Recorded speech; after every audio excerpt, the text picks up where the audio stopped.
They once brought laughter and warmth to millions in Gomer Pyle USMC. 1964-1969, but time has taken a toll on these beloved stars. Some faced heartbreak behind the cameras, others left us too soon. Who survived fame's silent battles? Which actors are still with us and which ones now live only in memory? The answers reveal a bittersweet legacy. Jim Nabors, the gentle-voiced entertainer born on June 12, 1930, became an enduring television icon through his role as the lovable, naive, yet good-hearted Gomer Pyle in The Andy Griffith Show, and later in Gomer Pyle USMC. 1964-1969. When he first appeared as Gomer in his own spin-off series, Nabors was 34 years old, and his portrayal of the bumbling but kind-hearted Marine turned him into a household name. His innocent catchphrases and comedic timing were paired with a baritone singing voice that surprised audiences, opening doors to a parallel career as a recording artist. He later starred in his own variety program, The Jim Nabors Hour, and appeared in films like The Best Little Whorehouse in Texas, 1982. Despite the wholesome image, Nabors' life was not without struggles.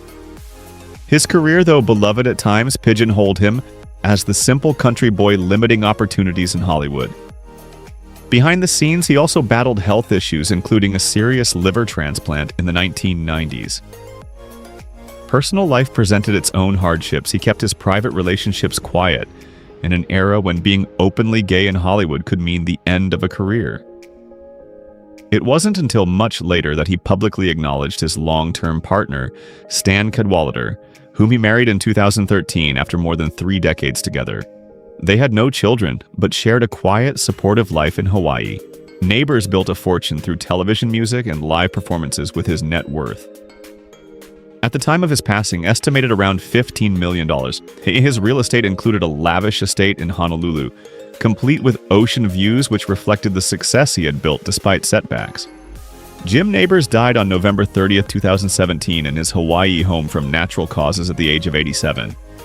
His passing marked the end of an era, leaving behind a legacy of laughter, kindness, and resilience, born from both triumphs and tragedies. Frank Sutton, born on October 23, 1923, became forever linked with his role as the loud, hot-tempered, yet secretly warm-hearted gunnery sergeant Vince Carter in Gomer Pyle USMC, 1964-1969. When the show began, Sutton was 41 years old, and his chemistry with Jim Nabors created one of the most beloved comedic duos in 1960s television. Sutton's Sergeant Carter, always exasperated with Gomer's innocence, brought sharp contrast and balance to the series, elevating it to a cultural touchstone. Before his fame, Sutton served in World War II, where he was rejected from combat due to a medical condition, a setback that deeply disappointed him. Turning to acting, he found his place in theater, film, and television. His credits included appearances in The Satan Bug, 1965, 4 Boys and a Gun, 1957, and guest roles across popular TV series of the era. Despite this, Sutton often struggled with typecasting. His fiery portrayal of Sergeant Carter overshadowed his range-limiting opportunities in Hollywood beyond military or tough guy roles. In his personal life, Sutton married Toby M. Eigler in 1946, and the couple had 2 children. Their marriage endured the pressures of Hollywood, but Sutton's career frustrations and the demands of constant touring sometimes created turbulence. Financially, he achieved stability, with his net worth estimated at around $1 to $2 million during his peak years, though far less than many of his contemporaries. His primary assets were modest family homes rather than sprawling estates, reflecting his grounded lifestyle. Tragically, Sutton's life was cut short. On June 28, 1974, while preparing to perform in a play in Shreveport, Louisiana, he suffered a massive heart attack and died instantly at the age of 50. His sudden death shocked fans and colleagues alike, ending the life of an actor whose legacy continues to live on through the unforgettable image of Sergeant Carter, barking orders at Gomer Pyle only to reveal a begrudging affection underneath the bluster. Roy Stewart, born on July 17, 1927, became best remembered for his role as Corporal Chuck Boyle in Gomer Pyle USMC, 1964-1969. Joining the cast at age 37, Stewart played the friendly and loyal Marine, who often found himself caught between the explosive Sergeant Carter and the innocent Gomer. Though never the central star, his presence added warmth and balance to the show, making him a recognizable face in the ensemble that defined 1960s military comedy. Stewart's career stretched beyond Gomer Pyle. He appeared in television staples such as Bewitched: The Dick Van Dyke Show and That Girl, carving out steady work as a character actor. However, like many supporting performers, he faced the challenge of typecasting and struggled to land leading roles. These career limitations were a source of personal frustration, and despite his talent, he often remained in the shadows of bigger stars. His later years in Hollywood included both acting and teaching as he passed his experience to younger performers. In his private life, Stewart experienced difficulties as well. While details of his relationships were kept discreet, he endured setbacks in marriage with reports of separation that left emotional scars. Unlike some of his colleagues, he never amassed great wealth. His net worth was estimated at less than $1 million, a modest sum for a man whose career spanned decades.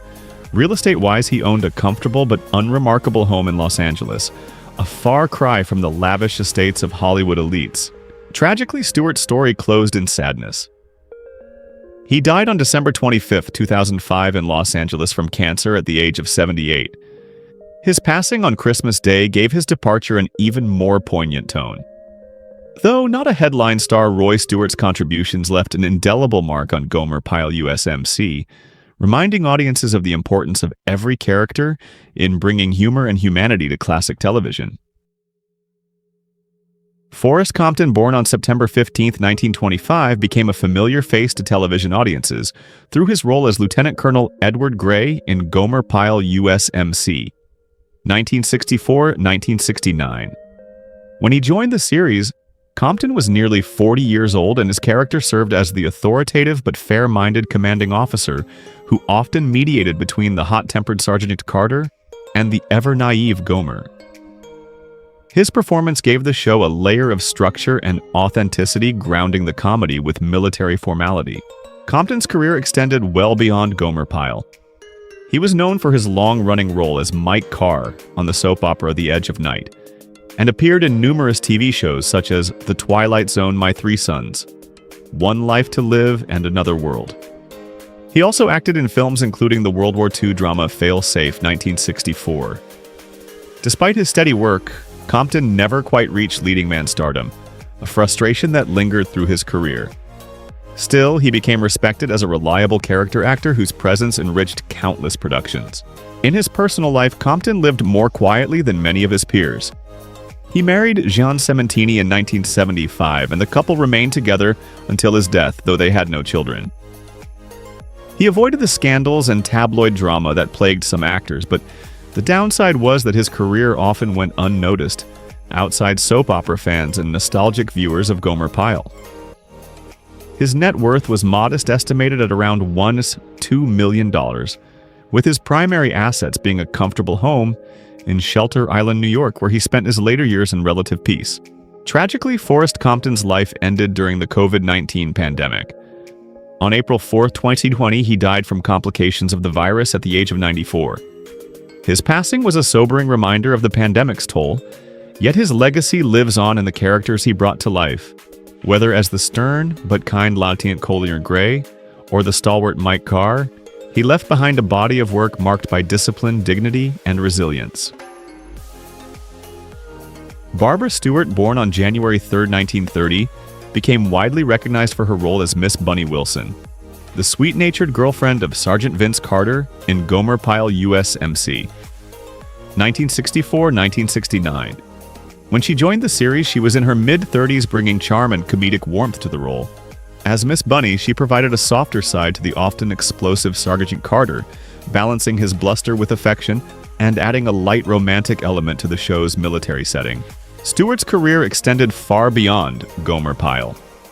She appeared in films such as Airplane 1980 and Bachelor Party 1984, and guest starred on numerous television series including Perry Mason, The George Burns and Gracie Allen Show, and Our Family Honor. Despite steady work, her career had its struggles. Like many actresses of her era, she found herself typecast in comedic or supporting girlfriend roles, which limited her chances to break into leading dramatic parts. This professional frustration, coupled with the competitive nature of Hollywood, sometimes left her on the sidelines of bigger opportunities. In her personal life, Barbara Stewart married actor Dick Gautier in 1967, but their union ended in divorce just a few years later. A painful chapter that echoed the instability of Hollywood relationships. She had no children, and in later years lived a quieter life away from the spotlight. Financially, her net worth was modest, estimated under $1 million, sustained by decades of acting roles rather than major headline salaries. She owned a modest residence in Los Angeles, reflecting her steady but not extravagant lifestyle. Sadly, Barbara Stewart passed away on May 15, 2011 in St. George, Utah, at the age of 81. Her death was attributed to natural causes.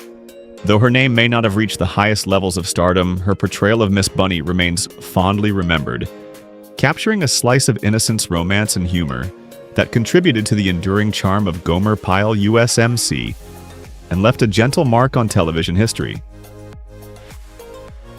Ted Bessel, though remembered by millions for his work in television, holds a curious place in the story of American sitcoms. While most fans recognize him best from That Girl, he also appeared in Gomer Pyle USMC 1964-1969, where he briefly brought his charm and wit to the screen during the show's successful run. Born on March 20, 1935 in Flushing, New York, Bessel stepped into the world of acting with great ambition. When he appeared in Gomer Pyle, he was in his late 20s to early 30s, an age when many actors are still struggling for stability. Yet he already carried a polished presence. His role, though not the main star, showcased his versatility and ability to shine alongside comedic icons like Jim Nabors and Frank Sutton. Beyond Gomer Pyle, Ted Bessel carved his path with appearances in That Girl 1966-1971, where his role as Donald Hollinger became his signature performance, and he also worked behind the camera as a director. His career, however, was not without setbacks. Though he achieved recognition, he often found himself typecast, unable to fully escape the shadow of his famous sitcom role. Projects he longed to launch as an actor and director sometimes fell apart, leaving him in periods of frustration and professional drought. These struggles, coupled with the unpredictable nature of Hollywood, made his journey one of both acclaim and quiet disappointments. In his personal life, Ted Bessel faced challenges that mirrored the turbulence of his career. He married twice, but his first marriage ended in divorce, a painful chapter that highlighted the instability many entertainers faced behind the glamour. He later remarried and found some stability, becoming a father to 2 daughters. By the 1990s, Bessel had shifted more into directing, finding creative satisfaction away from the spotlight. Financially, his success in television brought him comfort. At the height of his career, his net worth was estimated at around $5 million, in today's value enough to afford him a comfortable lifestyle in Los Angeles. He owned property in California, reflecting the typical Hollywood success story, though never flaunting excessive wealth. Tragically, Ted Bessel's life was cut short. On October 6, 1996, he died suddenly of an aortic aneurysm at the age of 61. His death shocked colleagues and fans, ending a career that still had untapped potential. Though gone, his presence in That Girl and his contributions to series like Gomer Pyle USMC ensured his legacy lived on. Today, he is remembered as a gifted actor and director who faced both triumphs and setbacks, a man whose personal and professional life reflected the bittersweet reality of Hollywood dreams. Alan Melvin, an enduring face of American television comedy, became an unforgettable figure for his recurring role as Corporal Henshaw in Gomer Pyle USMC 1964-1969. Born on February 18, 1993 in Kansas City, Missouri, Melvin was already a seasoned performer by the time he joined the cast. When he appeared in Gomer Pyle, he was in his early 40s, bringing a combination of maturity and comedic timing that made his character stand out as both tough and lovable. His sharp delivery and natural humor fit perfectly within the military sitcom's light-hearted spirit. Outside of Gomer Pyle, Melvin's career stretched far and wide across classic American television. He became a household name through The Phil Silvers Show as CPL Henshaw, before reprising similar comedic roles. Later, audiences adored him as Sam Franklin, the butcher and Alice's boyfriend in The Brady Bunch, and he made memorable appearances in All in the Family and Archie Bunker's Place. His voice work also brought life to many Hanna-Barbera cartoons, particularly Magilla Gorilla. Yet despite his recognizable presence, Melvin never quite broke into full-fledged stardom. For years, he faced the frustration of being typecast as the comic sidekick, never given the chance to headline projects. These disappointments were the silent struggles behind his otherwise steady career. In his personal life, Alan Melvin avoided the messy scandals that plagued many of his contemporaries. He married Amalia Faustina Sestero in 1944, and their marriage endured for over 5 decades until his death, a rarity in Hollywood. Together they had 2 daughters, and family life remained his anchor, while he navigated the unpredictability of show business. His financial success from long-running TV roles and voice acting brought him comfort, with his net worth estimated at around $2-3 million in today's value. He lived quietly in Los Angeles, owning property that reflected a modest but secure Hollywood lifestyle, far from the extravagance of bigger stars. Tragically, Alan Melvin's later years were overshadowed by illness. He passed away on January 17, 2008 at his home in Los Angeles, the cause being cancer. He was 84 years old. His death marked the end of a long career that had entertained multiple generations of TV viewers. Despite never achieving the front-page celebrity status, Melvin's consistency, warmth, and comic reliability made him a beloved figure. Today, fans remember him not just for his role in Gomer Pyle USMC, but also as the friendly, dependable presence who brought laughter into countless American living rooms. William Christopher, remembered warmly by audiences for his gentle comedic touch, left his mark on Gomer Pyle USMC, 1964-1969, before rising to greater fame in American television. Born on October 20, 1932 in Evanston, Illinois, Christopher stepped into acting with a quiet charisma that quickly made him recognizable. When he appeared on Gomer Pyle, he was in his early 30s, bringing youthful energy and subtle humor to his supporting roles. Though not the main star, his presence added texture and lightness to the military sitcom's ensemble, hinting at the warmth he would later embody in his most famous character. Beyond Gomer Pyle, Christopher became a television icon for his role as Father Francis Mulcahy on MASH, 1972 and 1983, a part that cemented his legacy as the compassionate and soft-spoken chaplain who brought humanity to a war-torn setting. He reprised the role in the spin-off After MASH, proving how beloved his character had become. His career also included guest appearances on The Andy Griffith Show, Hogan's Heroes, and That Girl, showcasing his versatility. Yet, for all his successes, Christopher's career was not without frustrations.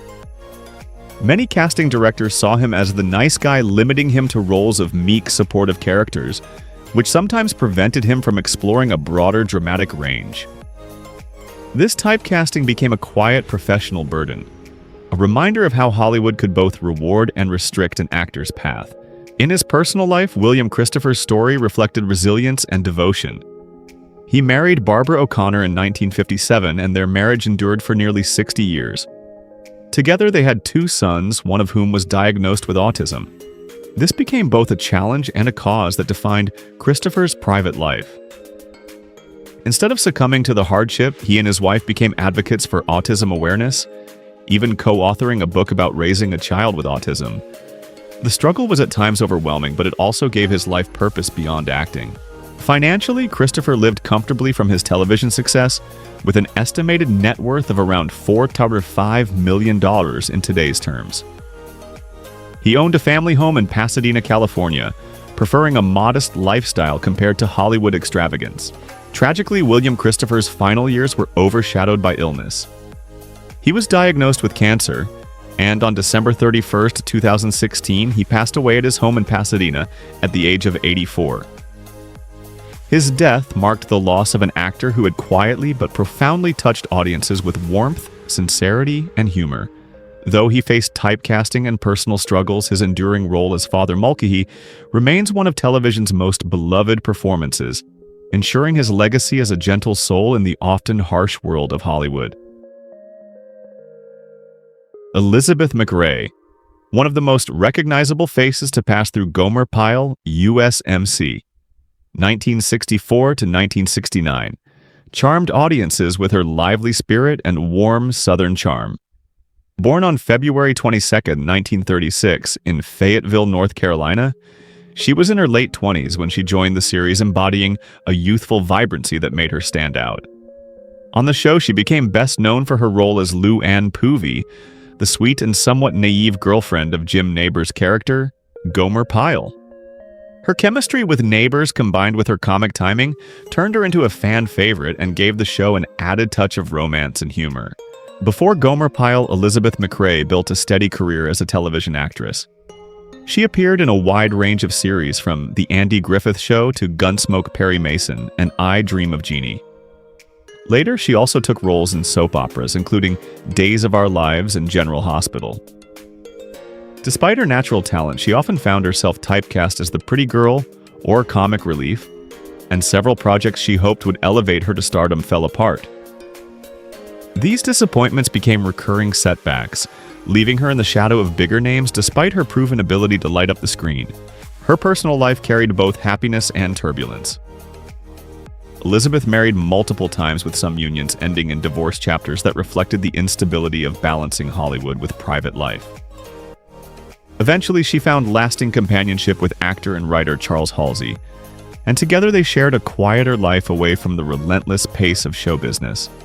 While she did not have children of her own, her extended family and long-term friendships became her anchors. Financially, her television and film work gave her security, though she never reached the wealth of Hollywood's A-list. Her net worth is estimated at around $1 million in today's terms, enough to sustain a comfortable retirement. She owned property in North Carolina, preferring to stay close to her southern roots rather than embrace a flashy Hollywood lifestyle. Unlike some of her co-stars, Elizabeth McRae avoided major scandals and lived her later years with dignity and grace. Today, she is in her late 80s, still remembered fondly by fans who recall Lou Ann Poovey's sweet voice and endearing presence. Her career may not have soared to superstardom, but her role in Gomer Pyle USMC remains iconic, a reminder of how she brought warmth and joy to one of America's most beloved sitcoms. Buck Young, though never the marquee star, became a familiar and reliable presence on Gomer Pyle USMC 1964-1969, where he portrayed Sergeant Whipple. Born on April 2, 1920 in Los Angeles, California, Young was already in his mid-40s when he joined the series, bringing with him a maturity and military sharpness that lent authenticity to the show's comedic portrayal of Marine life. His crisp demeanor and natural comedic rhythm made his supporting role memorable, even if he stood just outside the spotlight of Jim Nabors and Frank Sutton. Before and after Gomer Pyle Young's career spanned film and television. He appeared in classics like Escape from the Planet of the Apes 1971, The Wild One 1953, and episodes of hit TV shows including Dragnet Perry Mason and Barnaby Jones. His work was steady, but often in small roles, leaving him typecast as policemen, soldiers, or authority figures. Though he built a respectable resume, he never found the breakout role that could lift him to stardom. These professional limitations became a quiet source of frustration, a reminder of how Hollywood often confines talented actors to the sidelines. In his personal life, Buck Young found greater stability. He married actress Peggy Stewart, and the two shared a long-lasting union that endured the shifting tides of the entertainment industry. Their relationship was a rare Hollywood success story, free from the public scandals and bitter divorces that often haunted their peers. Together, they raised 2 children, and family life gave Young a grounding that balanced the ups and downs of his career. Financially, his decades in film and television provided modest security. At the height of his career, his net worth was estimated around $500,000 to $1 million in today's value. He and Peggy owned property in California, where they lived a comfortable but unpretentious lifestyle far removed from the excesses of Hollywood's elite. Tragedy came in the later years of his life. On February 9, 2000, Buck Young passed away in Los Angeles at the age of 79. The cause of death was heart failure, closing the chapter on a career defined by hard work, reliability, and quiet contributions to some of television's most beloved shows. Though never a leading man, Young's presence in Gomer Pyle USMC and his countless supporting roles left an imprint on viewers who recognized his steady hand and genuine character. He is remembered today not for scandal or excess, but for being a dedicated performer and family man whose legacy lives on in the golden age of American television. Which character from Gomer Pyle, USMC? 1964-1969 holds a special place in your heart. How does it make you feel knowing that the beloved cast members are no longer with us? We'd love to hear your thoughts. Feel free to share them in the comments below. If you've been enjoying this content, please like the video, subscribe to the channel, and hit the notification bell so you never miss an update. Thank you for watching.